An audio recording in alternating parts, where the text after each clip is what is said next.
Okay, we're back at it again. So today's video, we are looking at how you can measure performance to maximize your performance, or how you can measure your recovery, how you can monitor yourself to make sure that you're getting everything out of your training, you're peaking at the right time, you're ready to rock and roll when it's time to go. So this is based off some really awesome content from Dr. Andy Galpin. He's a professional and a scientist, I guess, in human performance in relation to sports.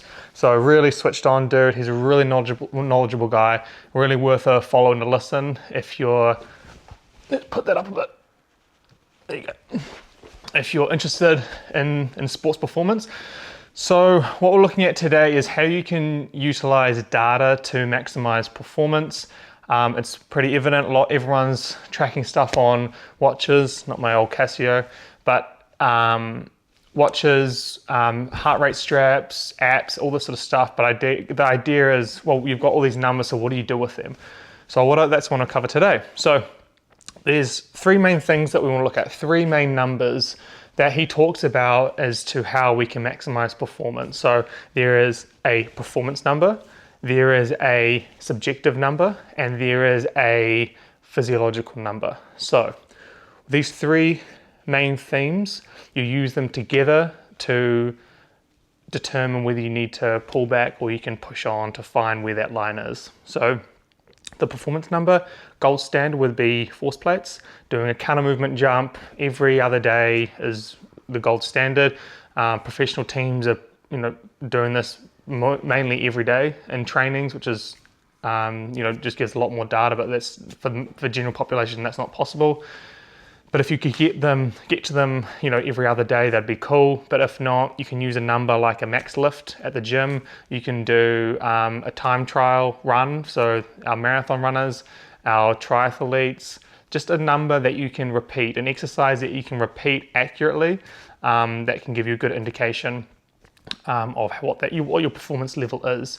So the first one's that performance number. Again, this is all stuff that can be used across all sports, any discipline, any level. It's not specific to that. So we're looking at a performance number. Number two, we're looking at a subjective number. So subjective number being how are you feeling, how motivated you are to train, those sorts of numbers, that sort of information. The one that we use is how motivated are you? That's a really good insight as to how your body's feeling. Are you ready to rock and roll? Are you ready to give 100%? The motivation is a really good indicator as to seeing where someone is at in their training cycle. The third one is going to be a physiological number. So this is a process that's happening inside the body, completely out of your control. It's your body's natural reacting to your environment, to the stimulus, and it's a really good number to follow. A super popular one at the moment is HRV, it's your heart rate variability. So that's your body's jumping in and out of sympathetic and asympathetic stages or states. So it's looking at whether you're in fight and flight or whether you're in rest and recovery. And that ratio is an important number, but you don't want to use that by itself. You don't want to isolate that number and just make decisions based off that one number. That's why we have three metrics to look at. So how we do that is you guys can do this, anyone can do this, super easy. Excel spreadsheet, creating a graph, and you're going to plot the three numbers. So across time, we're going to have a look at our performance number, whatever that is, like it's a lift, it's force plates, it's a run, something you can repeat that's reliable and accurate. You've got your performance number, you've got your subjective number, how you're feeling, how motivated are you, and you've got your physiological number, your HRV number is a really good one to do. So that's done with the heart rate strap. Don't use wrist for measuring HRV, not as accurate, use a chest strap. Heaps of cool apps out there teaching you how to do it. There's a free one, it's called Elite HRV. That's the one that I use.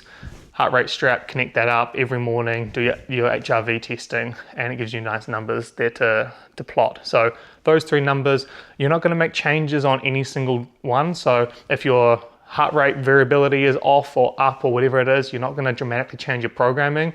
It's if all three of them have a similar trend. So if you're super motivated, the other two are dropping, we're just going to keep an eye on it. We're not going to make any changes. But if all three across multiple days starting to drop off, we're going to look at it, and then multiple days again after that. So you could go up to a week sort of thing of monitoring, or even more. But a week is, it's fine. I can't remember exactly what he talks about, but I'll link it in the podcast regardless. Link it in the description, his podcast for you to listen to. But you want to be tracking over time, and then if all three of them are following a trend line, that's when we want to intervene and make some change.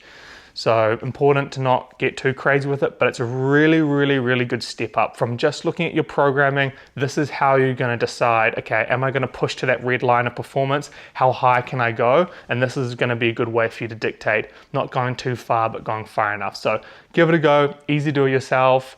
Ask any questions, listen to the podcast. It's really, really insightful about general performance tracking and readiness, and not getting into that overtraining stage.